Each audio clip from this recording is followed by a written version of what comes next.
আসসালামু আলাইকুম রহমতুল্লাহ। আজকে সকালে আমি ঘুম থেকে উঠেই আমার মনটা খারাপ হয়ে গেল। যেমন আমার খাঁচায় 2 জোড়া পাখি কিনে আনলাম, ঘুম থেকে উঠে দেখি একটা পাখি নাই। তখন আমার মনটা যে কত খারাপ হয়েছে তা বলে বোঝাতে পারবো না আপনাদেরকে। আমি মূলত বাজার থেকে 2 জোড়া বাজিগার পাখি কিনে আনলাম। আমার কাছে চাইলো 1100 টাকা, আমি 800 টাকা দিয়ে কিনে আনলাম।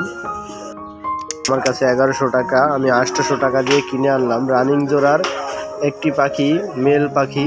আজকে সকালে ঘুম থেকে উঠে দেখি সেটা আর খাঁচায় নেই, 3টা পাখি আছে 4টা পাখির। এই যে হলুদ কালার যে পাখিটা দেখতে পাচ্ছেন, টিয়া কালার, ওই কালারের পাখিটার মূলত জোড়াটা উড়ে গেছে। আজকে কোথায় গেছে পাই না সকাল থেকে। ওই যেমন নয়াল জোড়া পাখি মূলত আছে, ওই যে সাদা সাদা 2টা নয়াল জোড়া। ওই জোড়া দুটা আমি 700 টাকা চাইছে, আমি 450 টাকা দিয়ে কিনে আনলাম বাজার থেকে। জিপ ব্রাদার আলটু পাল্টু ভিডিও কোথা থেকে দেখছেন একটু কমেন্টে বলে যাবেন। Bye guys.